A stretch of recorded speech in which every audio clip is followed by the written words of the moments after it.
Could I have your attention? Absolutely. The MCU Phase 4 is now complete, with Black Panther Wakanda Forever passing its third weekend at the box office. Phase 4 has racked up a total of $2.6 billion profit from its films, which to you and me sounds like a lot of money. I mean, I hope it sounds like a lot of money to you. But looking at the big MCU picture, Phase 4 struggles to keep up. So let's take a look at the numbers. Where do we start? Phase 4 had 7 films, with Black Widow, Shang-Chi and the Legend of the Ten Rings, Eternals, Spider-Man No Way Home, Doctor Strange in the Multiverse of Madness, Thor Love and Thunder, and Black Panther Wakanda Forever.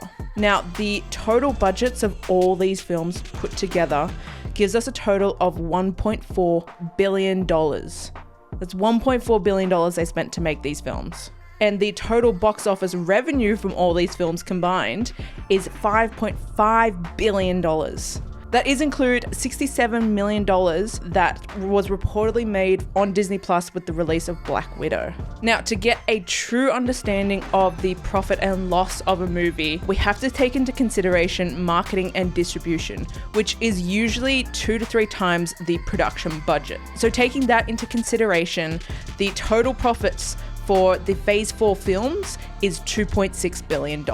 Stacking that up against the other phases, it's actually in third place. Now, taking a look at Phase 3, as I'm sure you guys have all guessed, that was the highest profitable phase of the MCU. We're really going to be able to jack up our prices for two-time Galaxy Savers. Phase 3 had a total of 11 films, with Captain America Civil War, Doctor Strange, Guardians of the Galaxy Volume 2, Spider-Man Homecoming, Thor Ragnarok, Black Panther, Avengers Infinity War, Ant-Man and the Wasp, Captain Marvel, Avengers Endgame, and Spider-Man Far From Home. So the total budgets of all these films put together is $2.3 billion. And the total box office worldwide for all these films put together is $13.5 billion. Taking into consideration marketing and distribution, that brings the profit to $8.8 billion. That is insane money, and obviously putting Phase 3 in the number 1 position. Coming in second place is Phase 2. It had 6 films, including Iron Man 3, Thor the Dark World, Captain America the Winter Soldier, Guardians of the Galaxy, Avengers Age of Ultron, and Ant-Man. The budgets for all these films totaled just over $1 billion, and the worldwide box office for all these films combined is $5.2 billion, giving us a profit of $3.1 billion. And bringing us into second place. And coming in last place is Phase 1.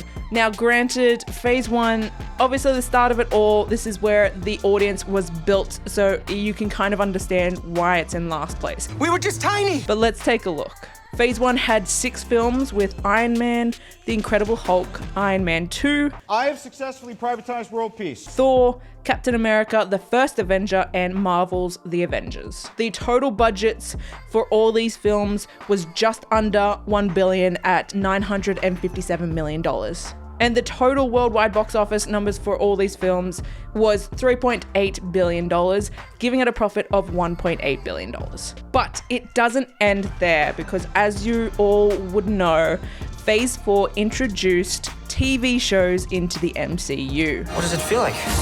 Cosmic. Phase 4 had a total of 10 series, including 2 TV specials. Now, it's estimated that these TV shows had a budget of up to $25 million per episode.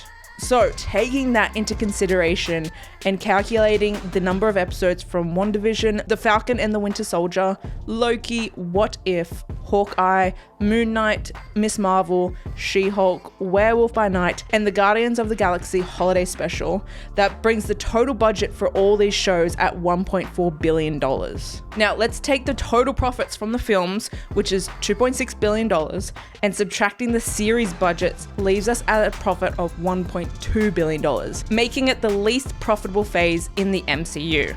I'm not proud of this. But that doesn't take into consideration the income the series are making on Disney Plus, which is a little harder to figure out. What we do know is since the first episode of the MCU series, which was WandaVision, releasing in the first quarter of 2021, Disney Plus subscriptions have grown 73% from 94.9 million subscribers to 164.2 million subscribers. Over that period, Disney Plus has generated an estimate $4.2 billion from its subscriptions. Now, obviously, that is not solely due to the MCU Phase 4 shows. Disney Plus has a lot of other original content. It also has a huge backlog of older and previous movies and TV shows. So there is a lot of income that is distributed across a lot of things. But let's say, for argument's sake, it was solely based on the MCU shows. Adding that revenue onto our current total profits would take Phase 4 to a total of $5.4 billion,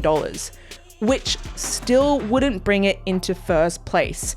It still sits behind Phase 3 in second place. Now, I think it's safe to say that the income from Disney Plus is not solely generated from the MCU shows. So I think it is very safe to say that Phase 4, including the TV series, is still sitting in third place, potentially fourth place. There is a lot that happened in Phase 4. There is a lot of new things that happened. We had COVID, obviously, that hit the films in the box office a lot harder. The world's upside down right now. They were obviously trialing a new TV series and were trialing Disney Plus and seeing how to make that as profitable as possible. So it's going to be really interesting to see how they can take the lessons they learnt from Phase 4 and apply them to Phase 5. So I'm curious, did you enjoy Phase 4? What was your favorite film or TV series, and what was your least favorite? Are you excited for Phase 5? Did you know Chris Pratt, who plays Star-Lord in Guardians of the Galaxies and in other MCU shows and movies, he is the second highest paid TV actor of 2022. I just didn't know that. If you want to see a full list, check this video out here. If you like this video, hit that subscribe, and I will see you all in my next video.